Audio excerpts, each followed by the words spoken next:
Hello and welcome to Read the Whole Bible with Trenda Jones. I'm Trenda and this is day 108. Let's read and may the Lord add a blessing to the reading of His Word. We begin today in Numbers chapter 17. Aaron's staff chosen. The Lord instructed Moses, "Speak to the Israelites and take one staff from them for each ancestral tribe, 12 staffs from all the leaders of their tribes. Write each man's name on his staff.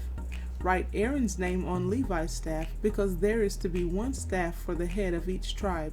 Then place them in the tent of meeting in front of the testimony where I meet with you.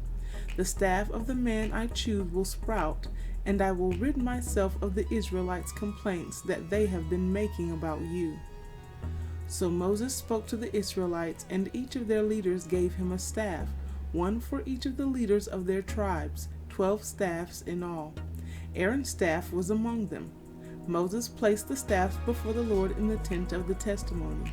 The next day Moses entered the tent of the testimony and saw that Aaron's staff, representing the house of Levi, had sprouted, formed buds, blossomed, and produced almonds.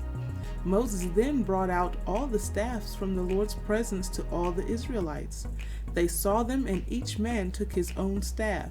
The Lord told Moses, "Put Aaron's staff back in front of the testimony to be kept as a sign for the rebels, so that you may put an end to their complaints before me, or else they will die."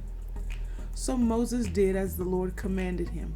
Then the Israelites declared to Moses, "Look, we're perishing, we're lost, we're all lost. Anyone who comes near the Lord's tabernacle will die. Will we all perish?"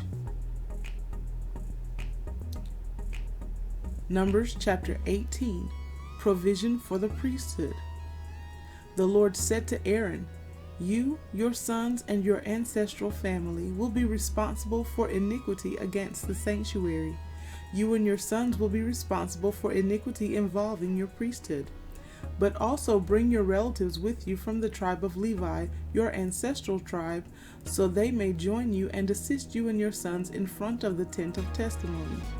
They are to perform duties for you and for the whole tent. They must not come near the sanctuary equipment or the altar, otherwise both they and you will die. They are to join you and guard the tent of meeting, doing all the work at the tent, but no unauthorized person may come near you.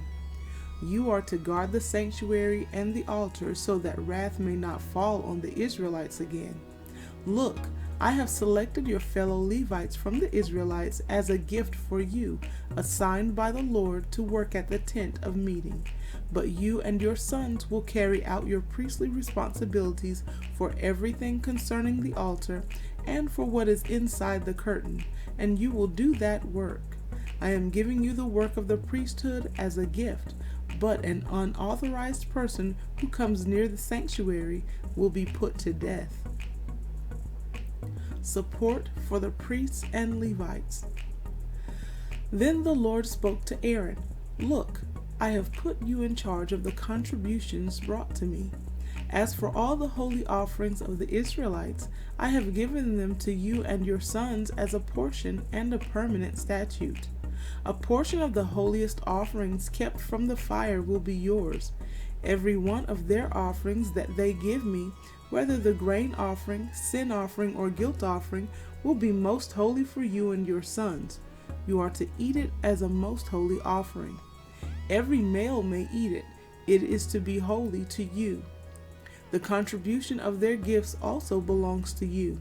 I have given all the Israelites' presentation offerings to you and to your sons and daughters as a permanent statute.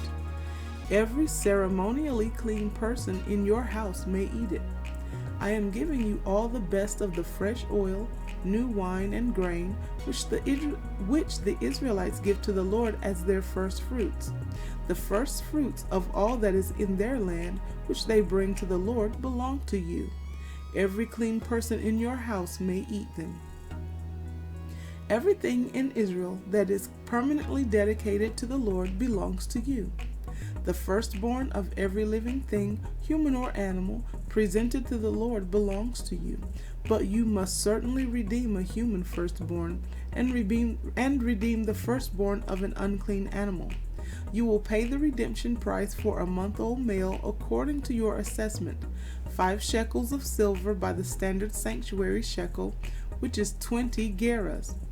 However, you must not redeem the firstborn of an ox, a sheep, or a goat. They are holy. You are to splatter their blood on the altar and burn their fat as a food offering for a pleasing aroma to the Lord. But their meat belongs to you. It belongs to you like the breast of the presentation offering and the right thigh. I give to you and to your sons and daughters all the holy contributions that the Israelites present to the Lord as a permanent statute. It is a permanent covenant of salt before the Lord for you as well as your offspring. The Lord told Aaron, "You will not have an inheritance in their land. There will be no portion among them for you. I am your portion and your inheritance among the Israelites. Look, I have given the Levites every tenth in Israel as an inheritance in return for the work they do, the work of the tent of meeting. The Israelites must never again come near the tent of meeting, or they will incur guilt and die. The Levites will do the work of the tent of meeting, and they will bear the consequences of their iniquity. The Levites will not receive an inheritance among the Israelites. This is a permanent statute throughout your generations, for I have given them the tenth that the Israelites present to the Lord as a contribution for their inheritance. That is why I told them that they would not receive an inheritance among the Israelites." The Lord instructed Moses, "Speak to the Levites and tell them, when you receive from the Israelites the tenth that I have given you as your inheritance, you are to present part of it as an offering to the Lord, a tenth of the tenth.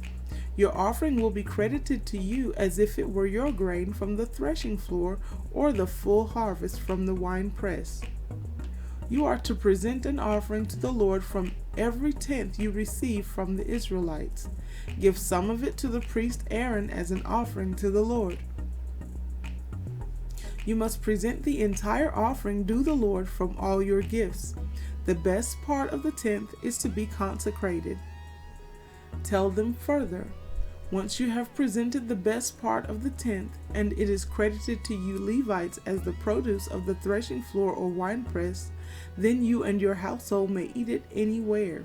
It is your wage in return for your work at the tent of meeting.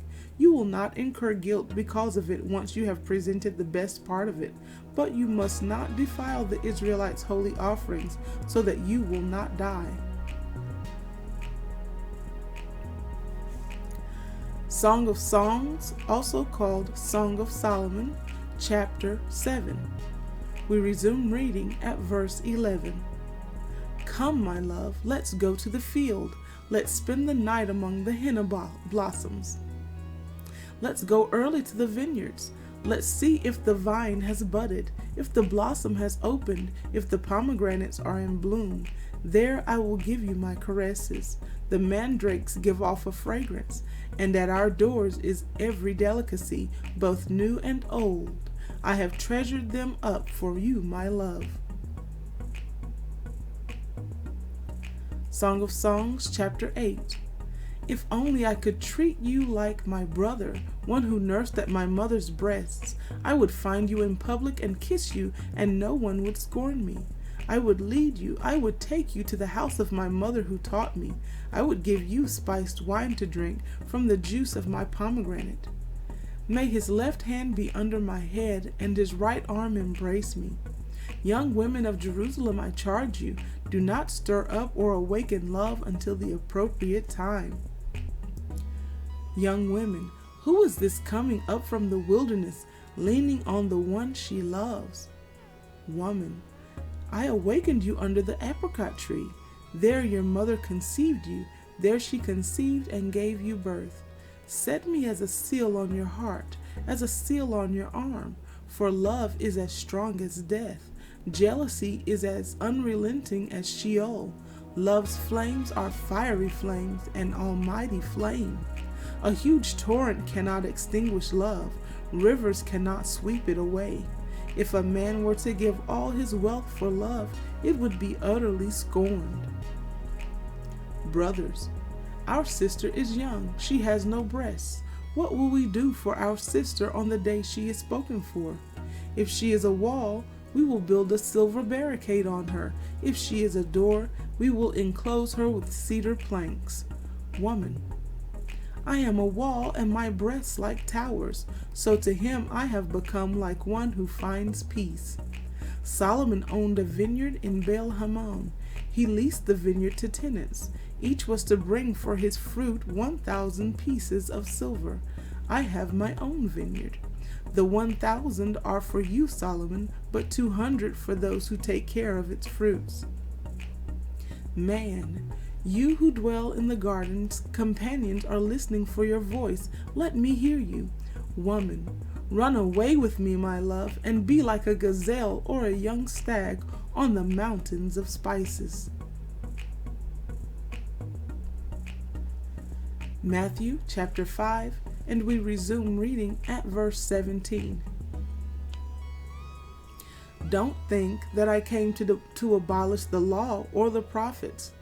I did not come to abolish, but to fulfill. For truly I tell you, until heaven and earth pass away, not the smallest letter or one stroke of a letter will pass away from the law until all things are accomplished. Therefore, whoever breaks one of the least of these commands and teaches others to do the same will be called least in the kingdom of heaven. But whoever does and teaches these commands will be called great in the kingdom of heaven.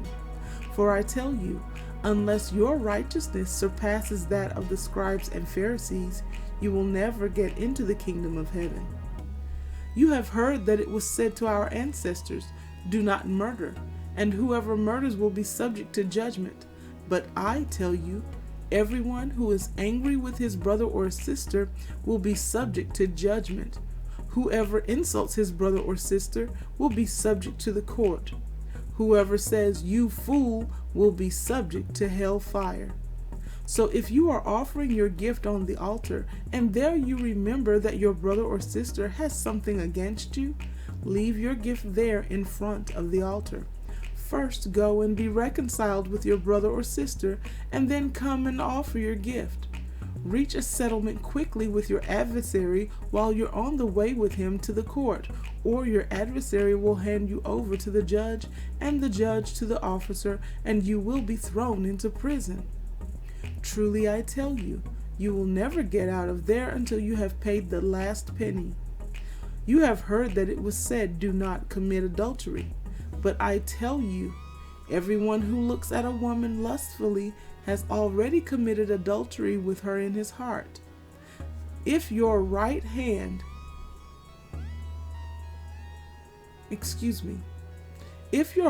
eye causes you to sin, gouge it out and throw it away. For it is better that you lose one of the parts of your body than for your whole body to be thrown into hell. And if your right hand causes you to sin, cut it off and throw it away. For it is better that you lose one of the parts of your body than for your whole body to go into hell. It was also said, whoever divorces his wife must give her a written notice of divorce. But I tell you, everyone who divorces his wife, except in a case of sexual immorality, causes her to commit adultery, and whoever marries a divorced woman commits adultery. Romans chapter 3. So what advantage does the Jew have? Or what is the benefit of circumcision? Considerable in every way. First, they were entrusted with the very words of God. What then? If some were unfaithful, will their unfaithfulness nullify God's faithfulness? Absolutely not. Let God be true, even though everyone is a liar, as it is written, that you may be justified in your words and triumph when you judge. But if our unrighteousness highlights God's righteousness, what are we to say? I am using a human argument. Is God unrighteous to inflict wrath? Absolutely not. Otherwise, how will God judge the world? But if by my lie God's truth abounds to his glory, why am I also still being judged as a sinner? And why not say, just as some people slanderously claim we say, let us do what is evil so that good may come? Their condemnation is deserved. Psalm 108, a plea for victory, a song, a psalm of David. My heart is confident, God. I will sing praises with the whole of my being. Wake up, harp and lyre. I will wake up the dawn. I will praise you, Lord, among the peoples. I will sing praises to you among the nations. For your faithful love is higher than the heavens, and your faithfulness reaches to the clouds. God, be exalted above the heavens, and let your glory be over the whole earth. Save with your right hand and answer me, so that those you love may be rescued. God has spoken in his sanctuary. I will celebrate. I will divide up Shechem. I will apportion the valley of Succoth. Gilead is mine, Manasseh is mine, and Ephraim is my helmet. Judah is my scepter, Moab is my wash basin. I throw my sandal on Edom. I shout in triumph over Philistia. Who will bring me to the fortified city? Who will lead me to Edom? God, haven't you rejected us? God, you do not march out with our armies.